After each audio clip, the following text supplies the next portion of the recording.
Oussem Aouar, buteur frustré j'imagine avec David Astorga. Oussem, bonsoir. On imagine que du côté de l'OL, c'est forcément la frustration qui domine ce soir. Ouais, bien sûr, c'est toujours dur d'accepter ce match nul, surtout dans ces conditions et avec la physionomie du match. Donc forcément, c'est très, très frustrant pour nous en cette fin de soirée.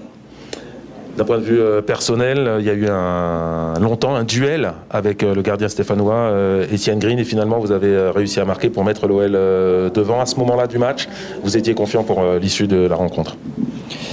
Ouais, c'est vrai qu'il a fait des parades assez exceptionnelles. Donc après, voilà, j'ai eu la chance d'ajuster la frappe pour marquer. Et puis je pense qu'on aurait pu mettre 1 ou 2 buts de plus largement. On n'a pas su le faire et puis voilà, tout s'est emballé et malheureusement dans cette fin de match on a concédé ce penalty. Et finalement ce sont 2 mains lyonnaises qui auront fait basculer ce derby. Ouais, c'est pour ça que je dis que c'est très frustrant la physionomie du match. Je pense qu'il y a quand même de la qualité dans notre équipe. On l'a vu par phase de jeu. Je pense qu'on aurait pu, comme je l'ai dit, se mettre un peu plus à l'abri, que ce soit avec un but ou bien même dans la conservation du ballon, dans la façon de jouer. Après, voilà, malheureusement, il y a 2 faits de jeu qui nous sont contraires. Et puis voilà, malheureusement, à la fin, on se prend un penalty. Donc voilà, c'est très compliqué pour nous ce soir. Mais en tout cas, on va retenir le positif pour pouvoir aller de l'avant. Geoffroy Guichard, bonsoir coach, merci. Bonsoir. Merci de nous répondre au chaud. Je vous imagine très frustré ce soir, non? Oui. Pourquoi? Parce qu'on a perdu 2 points. Et à mon avis, c'était pas nécessaire. Surtout le premier mi-temps. On a marqué 1 fois, mais je crois là-bas, déjà, on a eu 9 occasions grandes. Donc, ça, c'était pas bien. Vous êtes content de la performance de votre équipe ce soir? Non. Si je suis content, on gagne ce match-là.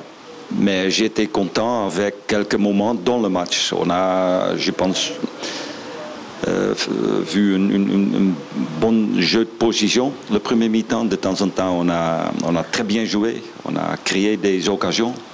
Mais il faut marquer des occasions aussi. Un but en premier mi-temps, ça ne suffira pas. Une question à présent pour vous, Peter, de notre consultant, Benoît Chéroux. Oui, justement, coach, bonsoir. Qu'est-ce qui a manqué justement en seconde période? Vous parlez des occasions peut-être manquées en première période. Qu'est-ce qui a manqué en seconde période pour prendre l'ascendant sur Saint-Etienne? Est-ce que c'est peut-être aussi Saint-Etienne qui a haussé d'un cran sa performance? Oui, c'est peut-être possible, mais je regarde toujours mon équipe. Et avec les qualités qu'on a, on peut mieux faire. Et de temps en temps, c'était très bien, mais ouais, en deuxième mi-temps, on a aussi eu quelques occasions, mais ouais, il faut marquer, surtout dans un match comme ça. On a marqué juste avant la mi-temps, la deuxième malheureusement refusée, parce que ça c'est une grosse différence, 1 ou 2-0. Votre défenseur, Peter, tout à l'heure, Jérôme Boateng n'était pas très content de l'arbitrage ce soir. Je ne sais pas si vous avez pu revoir les images. Nous, on les revoit depuis tout à l'heure, que ce soit les hors-jeux ou l'exclusion d'Anthony Lopez. Il n'y a pas grand-chose qui nous choque. Vous avez pu revoir les images? Non, je n'ai pas vu, mais je ne regarde jamais l'arbitrage. Je regarde toujours mon équipe. Et voilà, on a fait des choses de bien, mais aussi on a fait des choses qu'on peut mieux faire. Et là, je me concentrais parce que les arbitres, c'est pour moi, je ne peux rien faire avec eux. Donc, c'est mon équipe qui m'intéresse. Je comprends parfaitement votre réponse. Un mot, s'il vous plaît, sur ce derby. C'est la première fois que vous, comme coach, connaissiez le derby français entre Lyon et Saint-Etienne, ou Saint-Etienne et Lyon. Quelles émotions vous avez vécues ce soir? L'émotion maintenant, c'est pas bien évident. Parce que, comme j'ai dit, on a perdu 2 points. Mais c'est toujours super de jouer les matchs comme ça, parce que ça, c'est le vrai foot. Une dernière question, s'il vous plaît. Vous êtes ce soir 10e du championnat, coach, avant la trêve internationale, et vous êtes à 13 points du Paris Saint-Germain, du leader. C'est quelque chose à laquelle vous pensez à 11 points du Paris Saint-Germain. Vous y pensez ça ou c'est encore trop loin? À Paris Saint-Germain, je ne pense pas. Je pense à mon équipe encore une fois. Ça n'a rien à voir de regarder à eux. 10e, c'est pas bien. On doit être plus haut. Et après la trêve, on va travailler là-dessus. D'accord, coach. Merci beaucoup. Merci. D'être venu avec nous après ce match nul concédé et cette frustration que l'on comprend bien entendu côté lyonnais. Il est focus comme très souvent sur son équipe, sur la production, sur le contenu de son Olympique Lyonnais et a concédé que la deuxième mi-temps, et il l'a très vite dit, il a raison, était moins bonne. C'est ce qu'il maîtrise. Il maîtrise ce qu'il peut faire à l'entraînement en match avec son équipe. Il me fait beaucoup penser à Eric Guéretz déjà dans sa façon de parler et ensuite dans sa philosophie de se concentrer sur son équipe, pas se préoccuper de ce que l'arbitrage peut changer dans un match, dans un sens ou dans un autre, ni de l'adversaire, ni des autres qui sont au-dessus au niveau du classement. Il est focus sur son équipe et sa façon de parler me fait beaucoup penser à Eric Guéretz.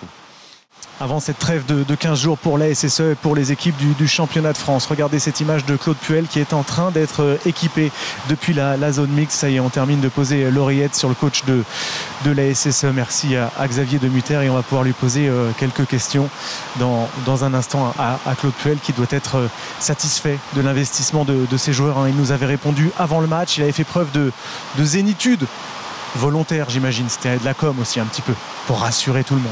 Non, je pense que c'est son attitude aussi. Beaucoup de courage aussi. Je me souviens après le match de Nice, même en ayant perdu 3-0, c'est compliqué de venir au micro, de pouvoir s'expliquer, même dans un climat tendu. Et je pense qu'il va être un peu plus détendu ce soir, le coach. Eh ben, on va lui demander. Claude Puel, merci d'être avec nous en direct sur Prime Video.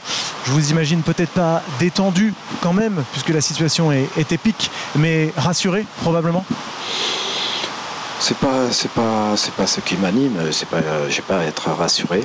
Je suis simplement content que mes joueurs soient enfin récompensés. C'est un point. C'est pas 3 points, mais ça a la saveur un petit peu dans les conditions obtenues d'une victoire, dans la mesure où il y a eu encore une fois énormément d'investissement de la part de mes joueurs. Et, ils ont été responsables, ils ont fait un super match. On a pris le poteau, on a tapé encore la transversale, on a eu de nombreuses occasions. Lyon a eu des situations en première et Étienne nous a maintenus dans le match. Le deuxième but nous aurait fait très, très mal. C'était déjà un premier signe, enfin, on l'a considéré comme ça. Et après, on fait encore une très bonne deuxième mi-temps. Je ne pense pas qu'ils aient eu d'occasion en deuxième mi-temps. Et par contre, nous, on a encore des situations pour revenir. Et peut-être que si on revient un peu plus tôt, on a la possibilité d'aller chercher la victoire. Mais bravo à mes joueurs parce que dans des conditions très difficiles, dans un environnement qui n'a pas été évident, et ils ont su se sublimer, se prendre en charge, se responsabiliser. Et on a fait un superbe match. Le Lyon aussi, je pense que ça a fait une super production, je pense, pour vous et pour le football français.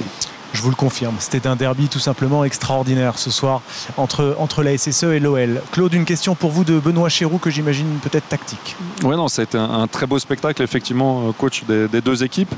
On a vu que vous étiez appuyé sur ce qui avait bien fonctionné en fin de match contre Nice, notamment la rentrée de Riyad Boudbouz, Nordin, Kazri aussi en numéro 9, un peu d'expérience aussi derrière dans cette charnière centrale avec Kolo. On en avait parlé après le match de Nice, s'appuyer sur les plus anciens, ça a bien fonctionné ce soir. Ils ont répondu après dans différents matchs depuis le début de saison, que ce soit jeunes, moins jeunes.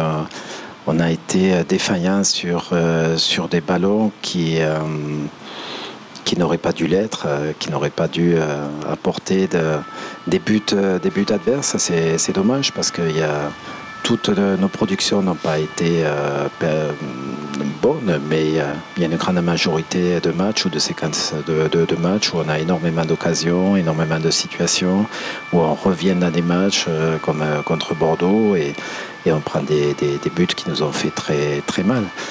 Donc voilà, ça demande beaucoup de concentration de la part des jeunes, moins jeunes. Et puis ce soir, tout le monde était au diapason et a eu la récompense qui méritait tout simplement. Coach, on peut légitimement penser que ce soir il y a également eu l'effet derby dans l'esprit des joueurs et des supporters. Vous n'avez pas peur de cette trêve pour que ça retombe un petit peu dans les 15 jours qui viennent? C'est pas évident. Je sais plus, j'ai pas fait encore le compte. Je crois qu'on va avoir 11 joueurs qui vont être dispersés de partout. On ne pourra pas déjà compter sur Troco qui va faire 3 matchs en Amérique du Sud et qui va revenir dans la nuit de samedi à dimanche, donc pas disponible pour un match à 15h. Il y a des joueurs qui partent dans les pays africains, d'autres dans différentes sélections, et c'est vrai que c'est pas évident. Il va falloir rassembler, c'est normal que ces joueurs-là pensent à leur sélection, mais ça va arriver très très vite le match de Strasbourg, et on sait l'importance qu'il peut avoir. Ce point est superbe à condition qu'il soit suivi vraiment d'autres matchs performants et surtout des points. On a besoin petit à petit de remonter. C'est ce que l'on vous souhaite, Claude Puel.